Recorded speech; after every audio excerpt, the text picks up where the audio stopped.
Okay, this is going to be video number 2 because Ross just called me. He's the one that requested that I do the video on making the hamburgers. So, it's his fault that there's 2 on this one, not mine. I didn't mess up. It's just I don't know how to go back after I go into a different app and do something else and then come back into a video that I have paused and add to it. I don't know how to do that. I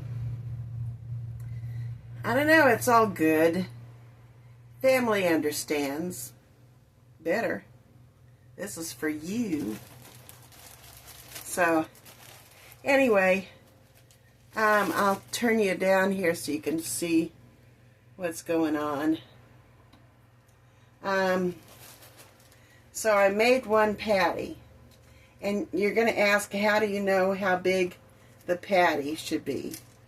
And so the only thing I can tell you is, take a look at your bun, take a look at the hamburger meat that you bought. What kind of hamburger meat is it? In my case, it's 80-20, so that means that approximately, let's say 15% is going to shrink up that much. I don't know that it'd shrink up of the whole 20% for the fat, but who knows? I don't know. I'm not a scientist. This is not rocket science to me. So you can take your hamburger bun and hold it over. And yeah, that's a little bit too big. So let's reduce this a little bit, because you don't want to make your hamburger patties too big if you're trying not to waste anything. If you're trying to make things go as far as they possibly can. Okay, so we took some off.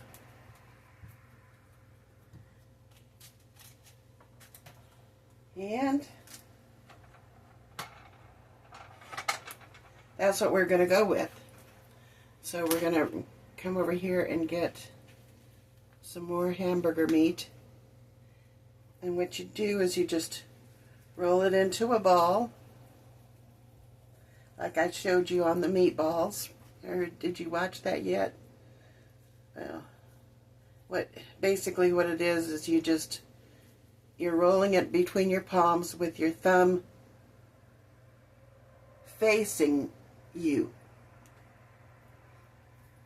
And as you roll it around, your thumb is packing it in so that it's not loose. And then you take it and press it down.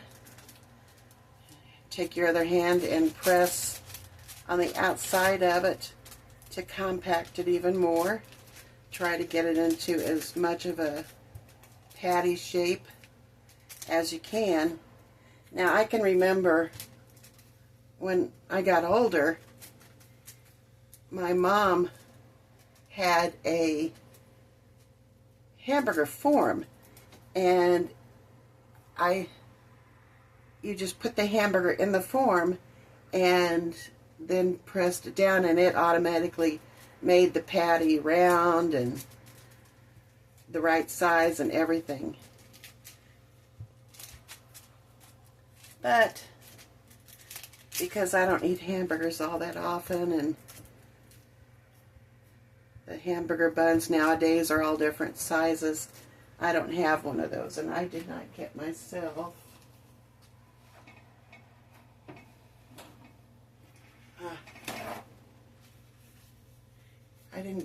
a paper towel to clean my hands off with before I started. So, okay, so we've got 2 made. Let's stick those in. Your pan is hot,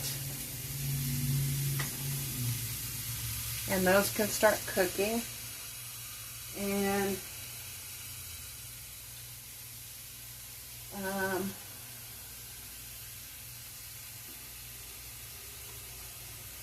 Grandma will always cook with love, but never added salt. So we're going to put some black pepper, because We like black pepper. And I am going to use onion powder. Onion powder is a nice spice to have in your pantry. So while those are cooking, let's make a couple more patties.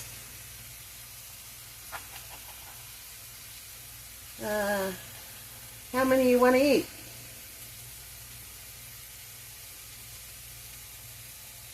Probably wind up making one for me for now and one for later. And maybe Ross, like 4, he's gonna come by because I told him I was making the burgers. Okay, now, see, this is too small because it's actually the size of the bun. So let's pinch some more off and we'll just add it to it. Now, what you want to make sure is when you're pressing this down, did I tell you this yet? Make sure you press in the middle, because when your burger starts to shrink up, it's going to puff up in the middle. So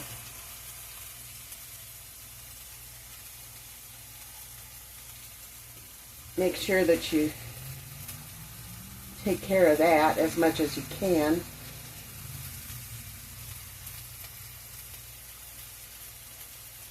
And, oops, that's a bit oblong.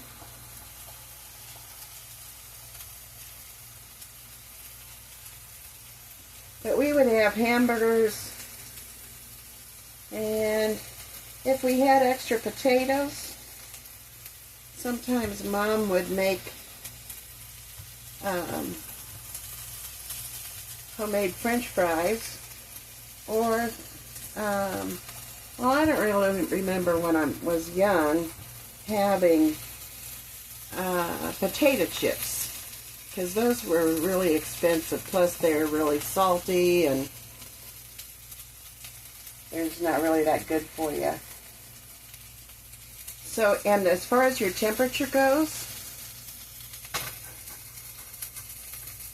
you want to cook them, you don't want to cook them fast, unless you want them raw in the middle, which some people eat it that way. So if that's the case, though, you would want to put it up a little bit high so that it creates a crust. Okay. Looks like it's kind of ready to turn over. Now, if you're using the 90 or 93 lean, I got some space to put this one on.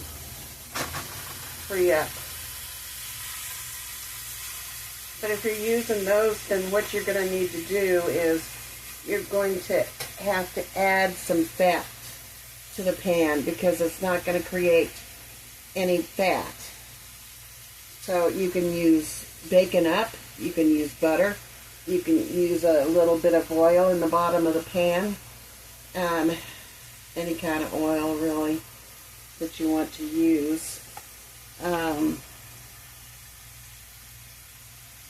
But anything to help get them started.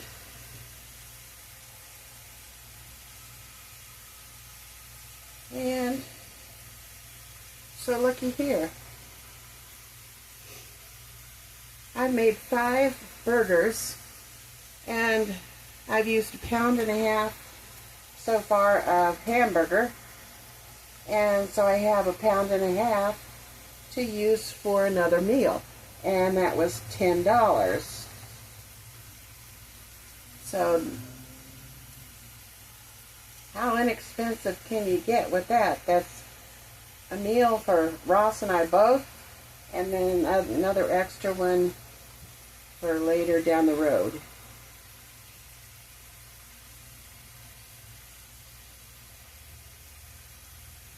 Make sure that middle is tapped down as best as I can.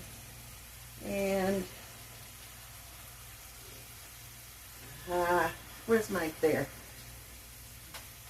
Great. Okay.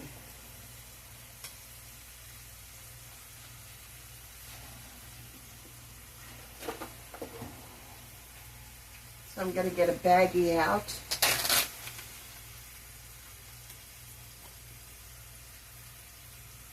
And this one looks like it could use a little bit more. Maybe this one too.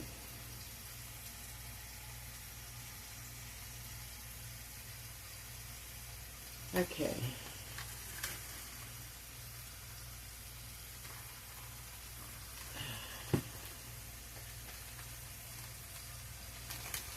Now, also, if you have hamburger that you put in the freezer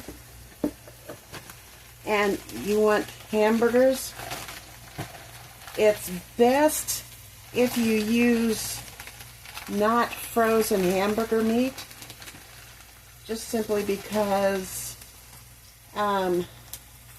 something happens to the fat in the hamburger and it doesn't patty up so good. Is that a word, patty up? I don't know. If it's not, it doesn't matter because I just made it a word. So I forgot to pepper and onion powder. And if whatever other spice you want. Hold on a minute. I'm going to go put this in the freezer.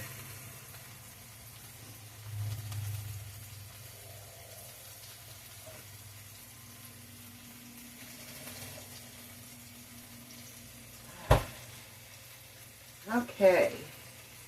Are you watching them for me?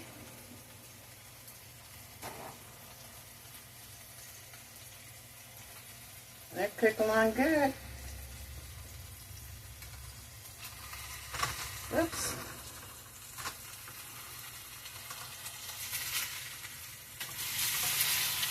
Turn them over again. Move this guy down.